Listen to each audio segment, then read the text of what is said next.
بسم اللہ الرحمن الرحیم۔ پاکستان سمیت دنیا بھر میں fourth pillar TV USA دیکھنے والوں کو السلام علیکم۔ میں بیورو چیف اسلام آباد مظہر اقبال آپ سے مخاطب ہوں اور آپ میرا پروگرام دیکھ رہے ہیں کرنٹ سچویشن۔ ناظرین اکرام، پاکستان میں آج دسمبر کی 9 تاریخ ہے اور جب آپ یہ پروگرام دیکھ رہے ہوں گے تو کیلنڈر پر تاریخ تبدیل ہو کر 10 دسمبر ہو چکی ہوگی، اور 10 دسمبر کی تاریخ اس اعتبار سے انتہائی اہمیت کی حامل ہے کہ دنیا بھر کی طرح 10 دسمبر کو پاکستان میں بھی انسانی حقوق کے عالمی دن کے طور پہ منایا جاتا ہے۔ تو اس بار بھی ایسا ہی ہے اور یہ سلسلہ کوئی 1-2 سال سے نہیں بلکہ کم و بیش پون صدی سے جاری ہے۔ سوال یہ ہے کہ کیا گزری پون صدی کے دوران پاکستان میں بستے لوگوں کو بنیادی انسانی حقوق فراہم کرنے کے حوالے سے کچھ ایسے اقدامات کیے گئے ہیں جن کے نتیجے میں آج ہم وطن عزیز میں بنیادی انسانی حقوق کی صورتحال پر اطمینان کا اظہار کر سکیں؟ تو جواب انتہائی مایوس کن ہے۔ انسانی حقوق کی صورتحال میں بہتری کیا ہونی تھی، ہر گزرے دن کے ساتھ حالات بد سے بدتر ہوتے گئے۔ شروع یہاں سے کر لیتے ہیں کہ جان نکالتی مہنگائی کے اس دور میں آج بھی پاکستان کے لاکھوں گھرانوں کی یومیہ آمدن 1000 روپے سے بھی کم ہے۔ 1000 سے بھی کم ہے۔ اگر کسی گھر کے افراد کی اوسط تعداد 5 تصور کر لی جائے تو ہر شخص کو جسم و جان کا تعلق برقرار رکھنے کے لیے 200 روپے یومیہ دستیاب ہیں۔ 200 روپے کی اس رقم میں مذکورہ بد نصیب پاکستانی کو 3 وقت کی روٹی بھی کھانا ہے، تن ڈھانپنے کے لیے کپڑا بھی لینا ہے، سر چھپانے کے لیے مکان کی بھی ضرورت ہے، بیمار پڑ جائے تو علاج معالجے کا انحصار بھی اسی 200 روپے یومیہ پر ہے۔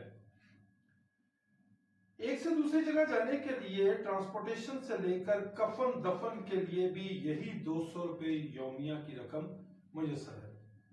بات کی جائے تعلیم کی تو بلا شبہ تعلیم کسی بھی انسان کا بنیادی حق ہے اور ریاست اسے اس کا یہ حق فراہم کرنے کی پابند تصور کی جاتی ہے۔ ناظرین اکرام، آج کے اس موضوع پہ گفتگو کرنے کے لیے میں نے کچھ نوٹس تحریر کر لیے ہیں کیونکہ بڑا امپورٹنٹ موضوع ہے اور میں چاہتا ہوں کہ زیادہ سے زیادہ جو اس پہ معلومات ہے وہ آپ تک پہنچا دی جائے، بلکہ وہ حالات جن سے آپ میں سے بہت سے دوچار ہیں وہ آپ کے سامنے رکھ دیے جائیں۔ تو ہم بات کر رہے تھے کہ تعلیم کسی بھی انسان کا بنیادی حق ہے اور ریاست اسے اس کا یہ حق فراہم کرنے کی پابند تصور کی جاتی ہے،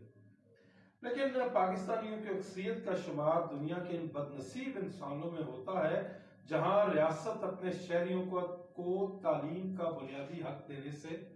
گریزاں ہے، نہیں دے پا رہی۔ یوں تو یہاں کئی قسم کے تعلیمی نظام چل رہے ہیں۔ مختصر کرتے ہوئے اگر ہم انہیں 2 طرح کے نظام قرار دے لیں تو ایک نظام ہے سرکاری نظام تعلیم جس میں اخراجات اگرچہ کم ہیں لیکن گنجائش بھی اتنی نہیں کہ تمام پاکستانی سرکاری نظام تعلیم سے مستفید ہو سکے۔ دوسرا آپشن نجی شعبے میں تجارتی بنیادوں پر چلنے والا نظام تعلیم ہے جس کا حصہ بننا 200 روپے یومیہ کی آمدن کا حامل پاکستانی شہری تو کسی بھی طور پہ افورڈ نہیں کر سکتا۔ عمومی طور پر ہزاروں اور بعض حالات میں لاکھوں روپے ماہانہ معاوضہ لے کر تعلیم نیلام کرنے والے معاشرے کے ان ناسوروں پر عملاً ملک کے کسی قانون کا کوئی اطلاق نہیں ہوتا اور نتیجہ یہ ہے کہ پاکستان کا بہترین ٹیلنٹ ضائع ہو جاتا ہے اور یہی وجہ ہے کہ وطن عزیز ترقی کی منزل تو دور، ترقی کی راہ پر استوار تک نہیں ہو سکا۔ ناظرین اکرام، اس سے پہلے جب میں نے عام پاکستانیوں کو حاصل صحت کی سہولیات کا ذکر کیا تو یہ تفصیل بیان ہونے سے رہ گئی کہ تعلیم کی طرح صحت کے شعبے میں بھی 2 بدبودار نظام ہیں۔ ایک وہ جو ریاست کے زیر انتظام ہے جس سے شاید 10% پاکستانی بھی مستفید نہیں ہو رہے، اور دوسرا نجی شعبے میں تجارتی بنیادوں پر چلنے والا نظام صحت جس کے اخراجات برداشت کرنا شاید 10% پاکستانیوں کے بس کی بات بھی نہیں ہے۔ سو نتیجہ یہ ہے کہ پاکستان کی ریاست اپنے شہریوں کو علاج معالجے جیسا بنیادی حق دینے میں بھی مکمل طور پر ناکام ہو کر رہ گئی ہے۔ مناسب خوراک، تعلیم اور صحت کی طرح سینکڑوں نہیں تو بیسیوں ایسے بنیادی حقوق ہیں جن کا پاکستان میں بسنے والوں کی اکثریت تصور بھی نہیں کر سکتی، اور نہ ہی میں اس نشست میں ان کا تفصیلی ذکر کر سکتا ہوں۔ اس لیے بنیادی انسانی حقوق کے حوالے سے اختصار کے ساتھ پاکستانیوں کا نوحہ آپ کے سامنے رکھنے کی کوشش کر رہا ہوں۔ صحت مند معاشروں کے لیے انصاف کی فراہمی آکسیجن کی مانند ہوتی ہے، لیکن بنیادی انسانی حقوق کے عالمی دن کے موقع پر مجھے یہ کہنا ہے کہ انصاف تو رہا ایک طرف، پاکستان میں ہر گزرتے دن کے ساتھ 24 کروڑ 14 لاکھ 90 ہزار سے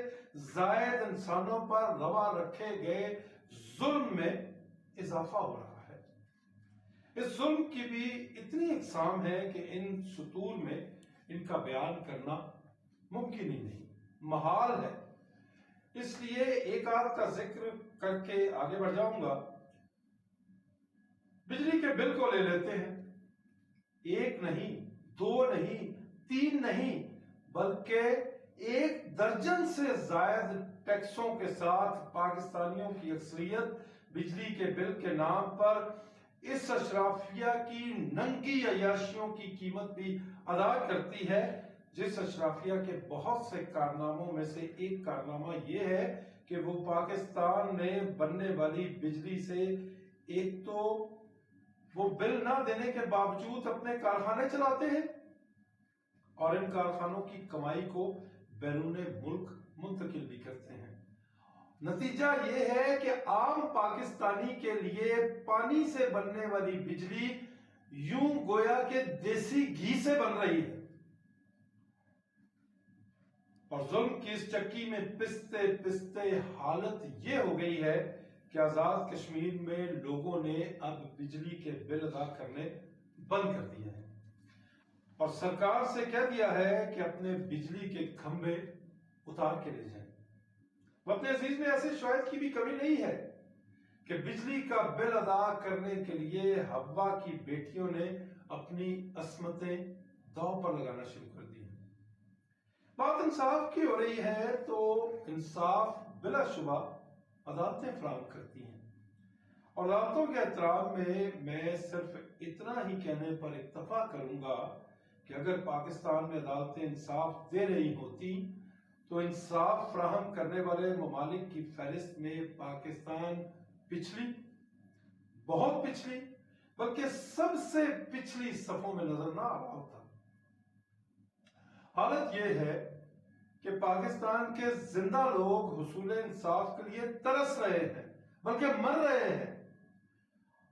اور پاکستان کی سب سے بڑی عدالت کے حوالے سے یہ کہا جا رہا ہے کہ وہ دہائیوں پہلے ہونے والے مبینہ طور پر ایک عدالتی قتل کی سنوائی کرنے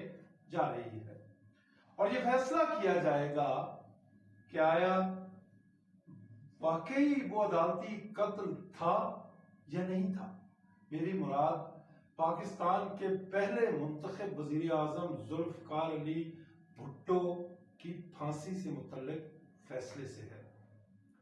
دہائیاں گزر گئی ذوالفقار علی بھٹو کو منو مٹی کے نیچے سوئے ہوئے، اب یہ فیصلہ کیا جا رہا ہے کہ آیا ان کا قتل، ان کی جو موت تھی وہ عدالتی قتل تھا یا نہیں تھا۔ حالت یہ ہے کہ پاکستان کی سب سے بڑی عدالت کے معزز ترین منصف صاحب یہ کہتے ہیں کہ وہ فلاں شخص کو ملک کا صدر نہیں مانتے کیونکہ وہ ڈکٹیٹر تھا اور اس کا عہد صدارت غیر آئینی تھا، لیکن حال یہ ہے کہ پاکستان میں 90 روز کے اندر انتخابات کرانے کے لیے آئینی طور پر بنائی گئی نگران حکومت 90 روز گزرنے کے باوجود انتخابات نہیں کرا پائی، لیکن غیر آئینی طور پر آج بھی اقتدار میں موجود ہے اور سب لوگ خاموش ہیں، ہے نا؟ 24 کروڑ 14 لاکھ 90 ہزار سے زائد پاکستانیوں کے بنیادی انسانی حق کی خلاف ورزی۔ کیسے بدنصیب لوگ ہیں کہ جنہیں آئینی حکومت بھی میسر نہیں ہے۔ ناظرین اکرام، یہ نشست طویل ہوتی جا رہی ہے،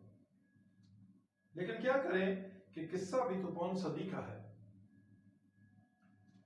اور بات بھی 24 کروڑ 14 لاکھ 90 ہزار سے زائد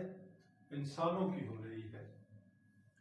تفصیلات بیان کرنے پہ آئیں تو ایسی سینکڑوں نشستیں بھی کم پڑ جائیں گی۔ اختصار لازم ہے تو اس پہ بات کرتے ہیں کہ پون صدی کے بعد ہی صحیح وہ کون سے ایسے اقدامات ہیں جو کر لینے سے ہم 24 کروڑ 14 لاکھ 90 ہزار سے زائد افراد کو بنیادی انسانی حقوق دینے کے سفر کا آغاز کر سکتے ہیں۔ بلا شبہ راتوں رات کچھ نہیں ہوگا، کہیں نہ کہیں سے ہمیں آغاز کرنا پڑے گا۔ تو کیوں نہ ہم اپنی انا سے باہر آئیں، اپنی انا سے باہر آ جائیں، اپنی انا کو مار دیں، شکست دے دیں، اپنی اناؤں کا بت توڑ دیں، اور پاکستان کے 24 کروڑ 14 لاکھ 90 ہزار سے زائد انسانوں کو ان کا یہ بنیادی حق دے دیں کہ وہ اپنے دیگر بنیادی انسانی حقوق حاصل کرنے کے لیے اپنی مرضی سے اپنی حکومت کا انتخاب کر لیں۔ اس کے لیے پاکستان کی تمام سیاسی جماعتوں کو لیول پلینگ فیلڈ دینا ہوگی۔ اس کے لیے پاکستان کی تمام سیاسی جماعتوں کو لیول پلینگ فیلڈ فراہم کرنا ہوگی۔ وہ ہزاروں لوگ جو بغیر کسی جرم کے جیلوں میں بند ہیں، عدالتوں میں ان کی سنوائی نہیں ہو رہی، اور اگر عدالتیں انہیں ضمانتیں فراہم کرتی ہیں اور انہیں پھر گرفتار کر لیا جاتا ہے، ان لوگوں کو جیلوں سے باہر لانا ہوگا۔ پاکستان کے وہ تمام سیاسی کارکن جنہیں آج پرامن جلسے کرنے کی اجازت نہیں ہے، انہیں پرامن جلسے کرنے کی اجازت دینا ہوگی۔ 8 فروری 2024 کو انتخابات کرانے کا اعلان تو کر دیا گیا ہے، لیکن 24 کروڑ 14 لاکھ 90 ہزار سے زائد پاکستانیوں کی اکثریت کو یقین ہے کہ یہ انتخابات منصفانہ نہیں ہوں گے۔ ہمیں کرنا کیا ہے؟ ہمیں ان لوگوں کو یقین دلانا ہے کہ یہ انتخابات منصفانہ ہوں گے، اور ان انتخابات کے نتیجے میں قائم ہونے والی حکومت اپنے شہریوں کو بنیادی انسانی حقوق فراہم کرنے کے عمل کا آغاز کرے گی۔ اگر تو ایسا ہو جائے تو بہت اچھی بات ہے، ورنہ کل ہمارا ریکارڈ بہتر تھا، اور نہ ہی آنے والے کل میں ہم اقوام عالم کے سامنے سرخرو ہو سکیں گے۔ فیصلہ ہمیں کرنا ہے۔ اپنا بہت خیال رکھیے گا، اور اپنے اس TV channel fourth pillar TV کا بھی خیال رکھیے گا۔ اللہ نے کے بعد